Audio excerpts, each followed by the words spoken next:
Bienvenidos a Los Pasos del Mesías, este breve espacio en el que vamos a estar comentando, entre amigos, las peripecias, las aventuras de un personaje que no ha dejado indiferente a nadie y a ti tampoco lo va a hacer. Hoy está con nosotros Pris, ¿cómo estás? Muy bien, gracias. Joaquín Yebra, bienvenido. Alex, también bienvenido.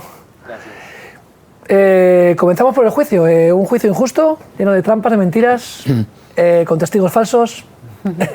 O sea, ninguna garantía de defensa, ¿no? Efectivamente, lo has dicho muy bien, claro, absolutamente fuera de la ley, con testigos falsos, con muchas mentiras, es así, porque nunca hubo ninguna acusación contra Jesús de Nazaret que tuviera fundamento alguno.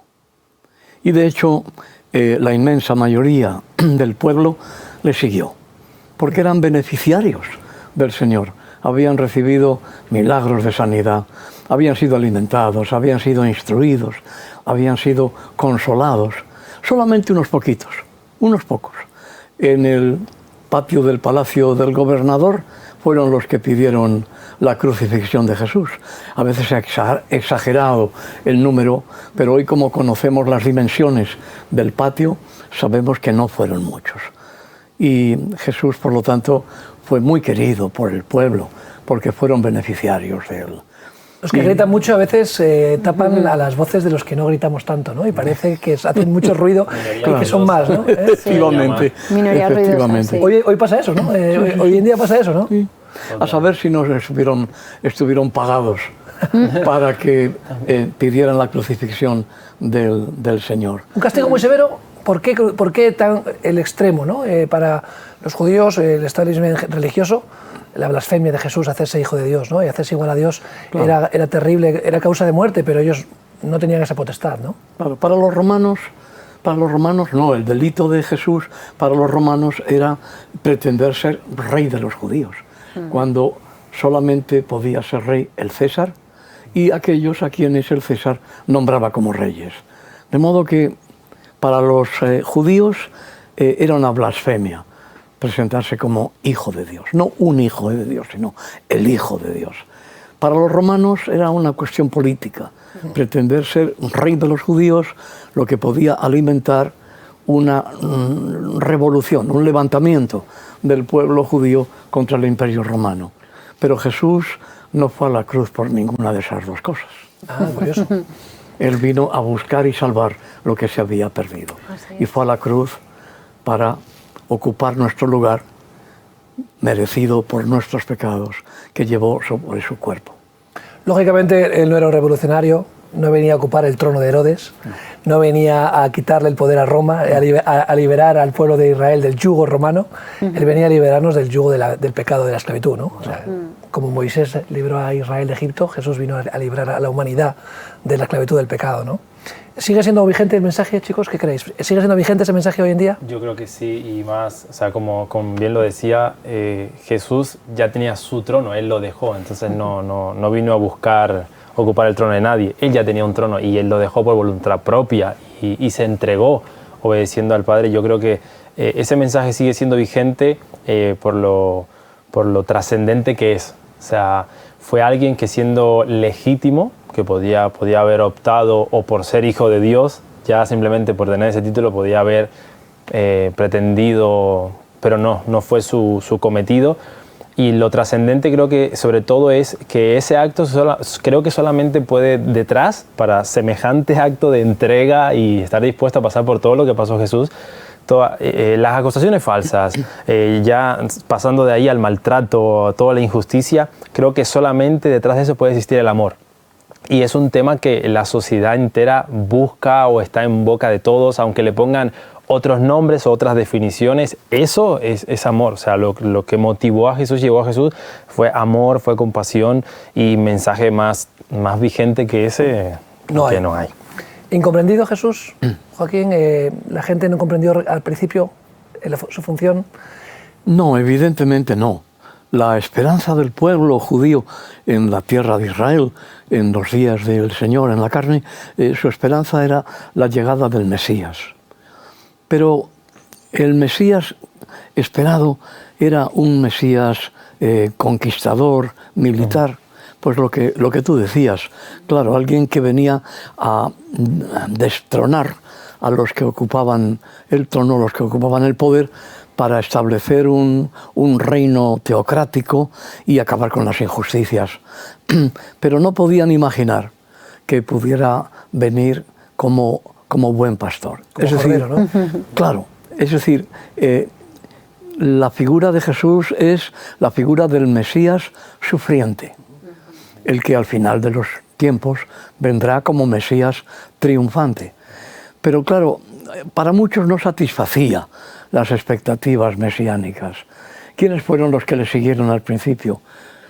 Cojos, mancos, paralíticos, leprosos, los que no tenían voz, que eran muchísimos en Israel.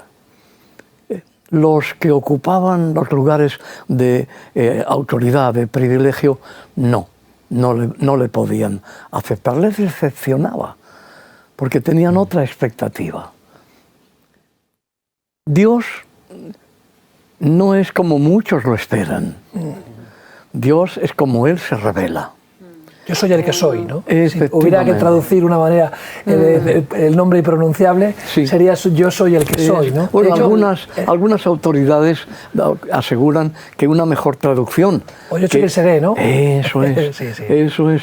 Porque claro, Moisés lo que le ha dicho al Señor es, no me saques de aquí, no nos saques de aquí, sino vienes con nosotros. Entonces, claro, la promesa del Señor es donde quiera que tú vayas, yo voy a estar. Y es lo que también nos dice nuestro Señor Jesucristo. Él nos dice exactamente lo mismo, porque es la misma voz. La voz que le habla a Moisés desde la zarza es la misma voz del Señor Jesucristo, el unigénito Hijo de Dios. Y es, he aquí yo estoy con vosotros todos los días hasta el fin del mundo. Ahí está la piedra del ángulo. La verdadera blasfemia que ocasiona que los sacerdotes se rasgaran la vestidura es cuando le preguntan, ¿eres tú?, ¿no? Y le dices, yo soy, ¿no? Ese yo soy en el que todos se derrumban, en el que la presencia del Señor cae. Realmente, cuando hemos visto en otros episodios que en la transfiguración, que Jesús se escucha la voz del cielo y dice, este es mi Hijo, en quien tengo toda complacencia, ¿no? Claro.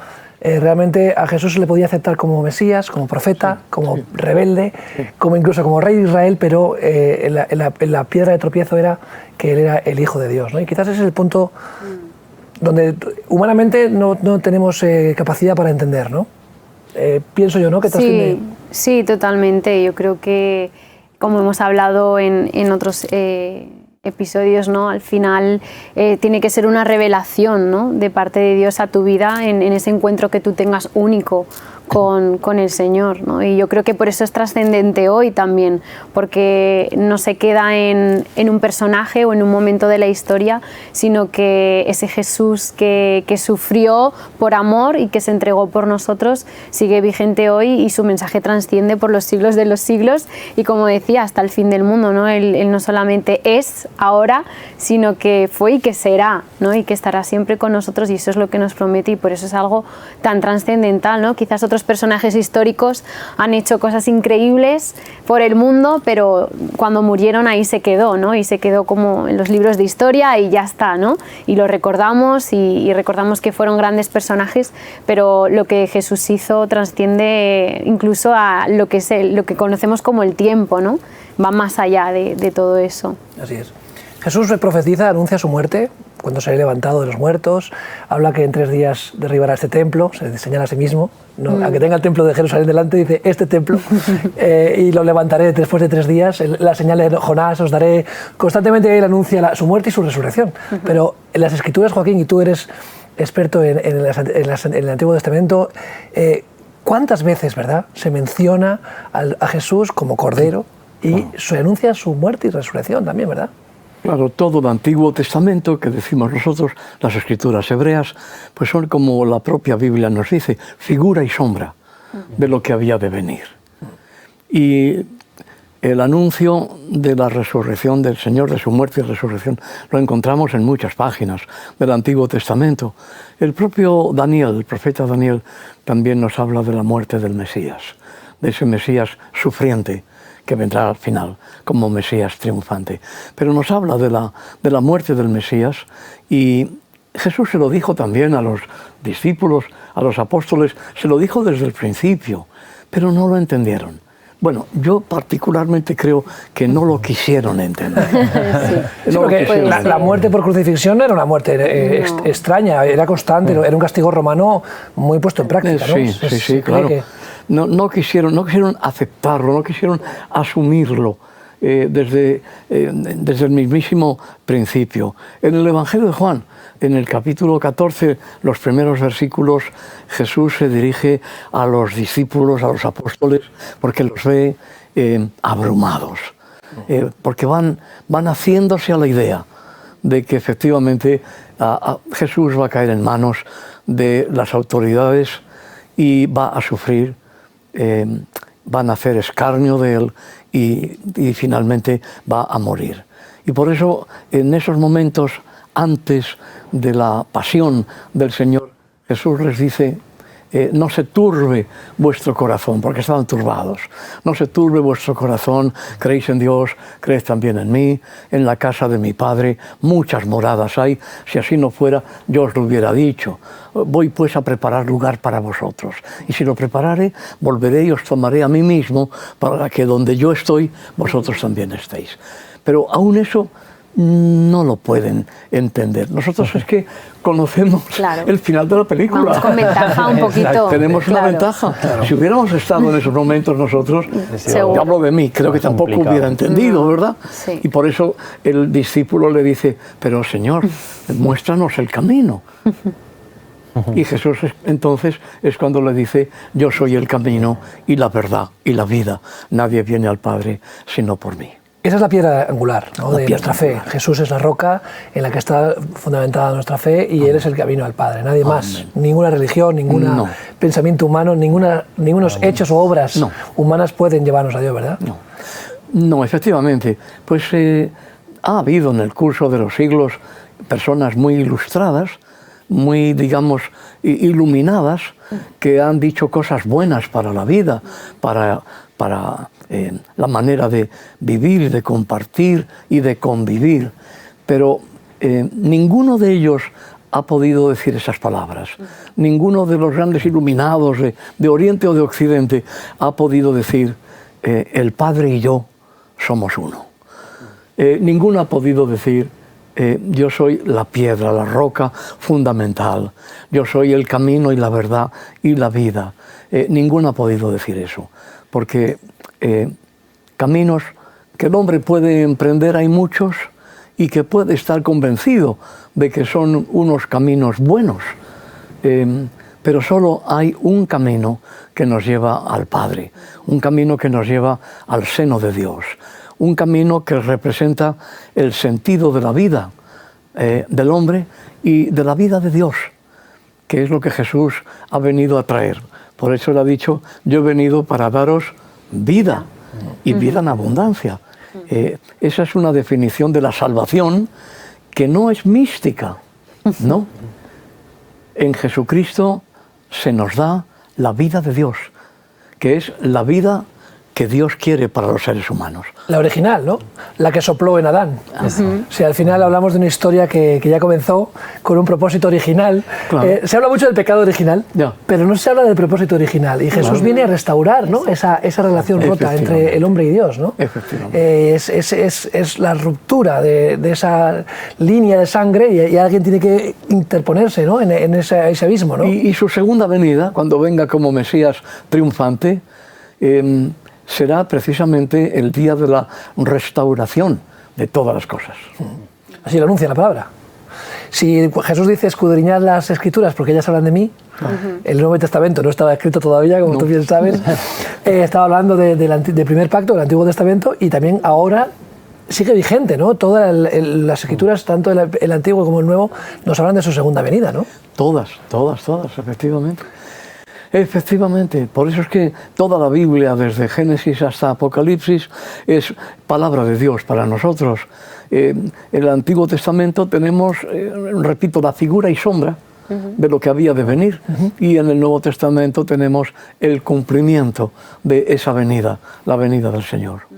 Precisamente a Jesús no le reconocen oficialmente, porque todos sus discípulos, todos los seguidores de Jesús eran judíos, eran hebreos, y solo los religiosos y unos pocos, como tú has dicho, que increparon, ¿no?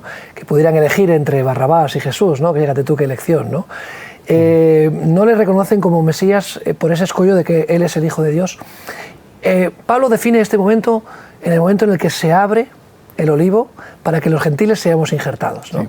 Que por la falta de fe de los judíos entró, los que éramos ramas silvestres hemos sido injertados, ¿no? Tú tienes un libro que se llama Olivo, Raíz y Ramas, y precisamente ese momento es en el que el Señor se vuelve el Señor de toda la creación, no solamente de Israel, claro, sino que se abre la salvación a toda la humanidad, ¿no? Efectivamente. Claro, Israel durante mucho tiempo, siglos incluso, en los albores del pueblo de Israel, es un pueblo que es monocultista, adora solo a un Dios, pero cree en la existencia de otros dioses. Eso lo vemos muy claramente en la figura de Jonás. Jonás no quiere obedecer al Señor porque el Señor le dice que vaya a predicar el Evangelio, porque el Evangelio está en todas las páginas de la Biblia. Eso es. Otra cosa son los Evangelios. Y claro, él dice, ¿cómo voy a llevarles yo el mensaje de la salvación a los asirios, a los ninivitas, que son los enemigos por excelencia de mi pueblo? Yo voy a convertirme en un instrumento de bendición para los enemigos de mi nación. Y entonces dice, me voy, y huye del Señor. Porque él cree que si huye de Israel, huye del Señor. Todavía no tiene el concepto del universalismo, de que el Dios de Israel para todas las naciones es Dios universal, es el Dios de todas las tierras y de todos los hombres. Y de ahí la epopeya de Jonás, que es tan interesante. Y por eso es que a Israel pues le costó trabajo reconocer la universalidad del mensaje. Mira que Moisés lo deja claro, clarísimo. Que hay un espacio para las naciones, para los gentiles, que es lo que significa ser gentil, ¿no? De las naciones, ¿verdad? Claro, los gentiles somos los gentiles, los que no pertenecemos al pueblo de Israel por la sangre, es decir, los paganos. Sencillamente, gentil y pagano son sinónimos. Efectivamente, como tú decías, cuando se levanta el templo de Jerusalén, que en el original de la Biblia nunca se llama templo, siempre se llama casa de oración o casa de santidad. Y se levanta para ser casa de oración para todos los pueblos. Pero el nacionalismo de la época, los nacionalismos hacen mucho daño muchas veces. Una cosa es ser patriota, amar a tu patria, otra cosa es ser nacionalista excluyente de los demás.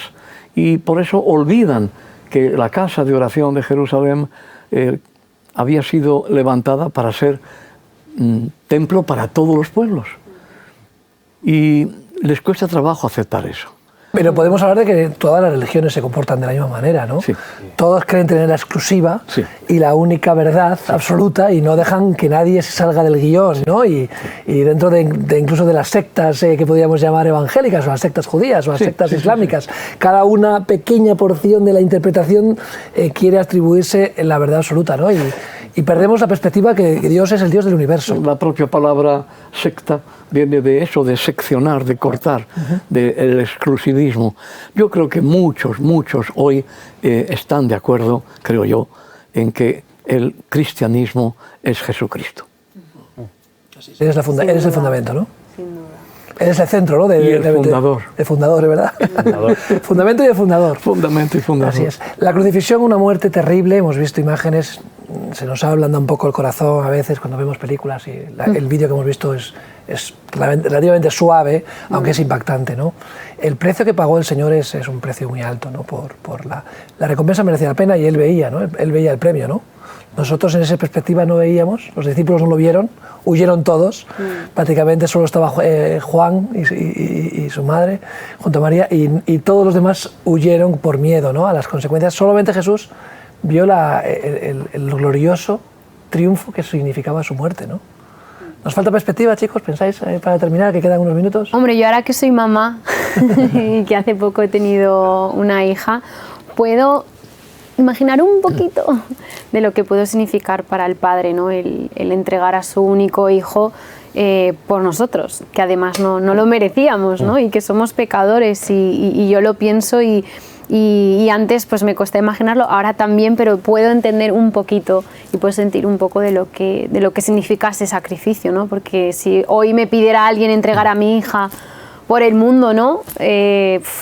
Creo que es un amor inexplicable, ¿no? Y creo que al final de todo es lo que motiva a Dios, ¿no? A hacer ese gran sacrificio de entregar a su hijo, que es por amor, ¿no? Amor a cada uno de nosotros y a todos, ¿no? Como estamos diciendo, no exclusivamente a un grupo de personas, sino que murió por cada uno de nosotros. Y hablamos del mundo en general, pero cuando Él estaba en la cruz también moría por cada uno de nosotros individualmente, ¿no? Y eso me parece algo poderoso y sobrenatural.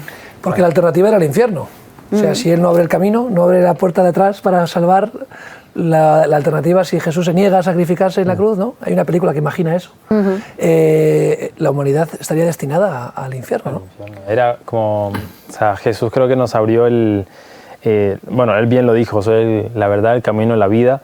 Y sin Jesús era como, solo tenemos un camino, o sea, solo hay una opción, no hay por dónde escapar, ¿no? Exactamente. Entonces como que Jesús nos abrió otro panorama. Y a mí una de las cosas que me impacta de su entrega y su sacrificio es, además del amor que muestra ahí, es lo incondicional que fue. Porque si hubiese muerto, pero poniendo condiciones, pero no, murió sabiendo que había gente que no lo iba a aceptar, que lo iba a ignorar, que a día de hoy gente pues le dice, mira, que Jesús murió por ti, Jesús murió para salvarte.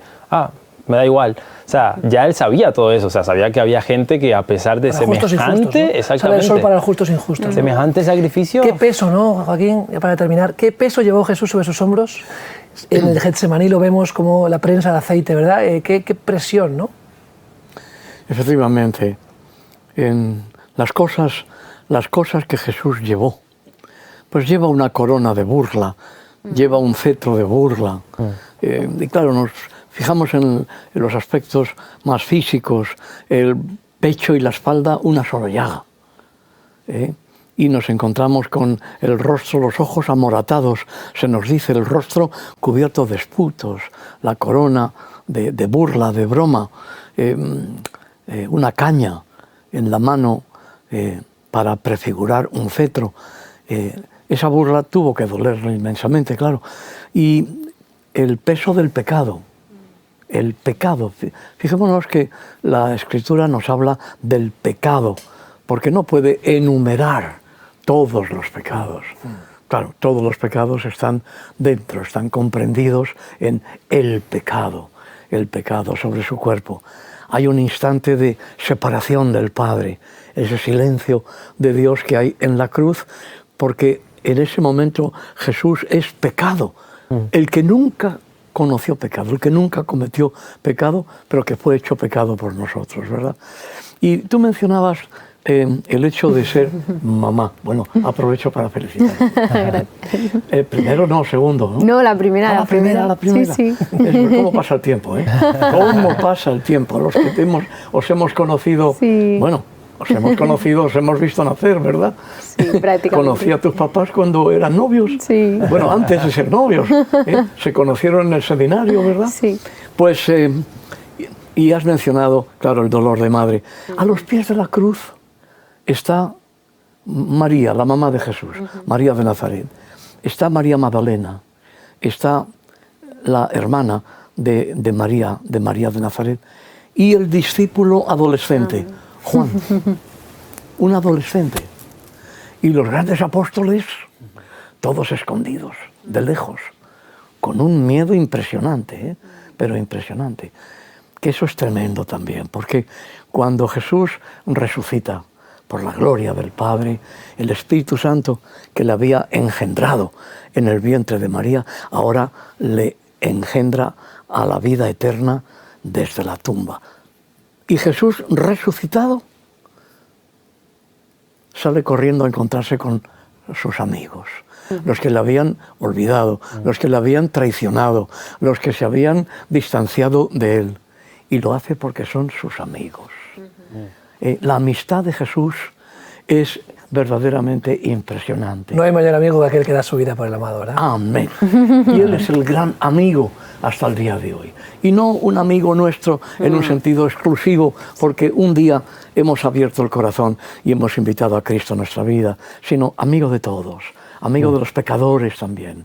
Su amistad es el amor de Dios que se extiende sin hacer ninguna excepción. Por eso Él nos dice, venid a mí todos. Venid a mí todos los trabajados y los cargados, que yo os haré descansar. Así es. Muchas gracias, Joaquín, Pris, vosotros. Alex. Gracias. No desconectes, tenemos más programas, de veras que aquí va a haber más espacios para que te puedas seguir informando y conociendo más acerca de la vida de Jesús. Tienes un link, un enlace en la descripción y más información si quieres conocer más acerca de Jesús. Hasta pronto.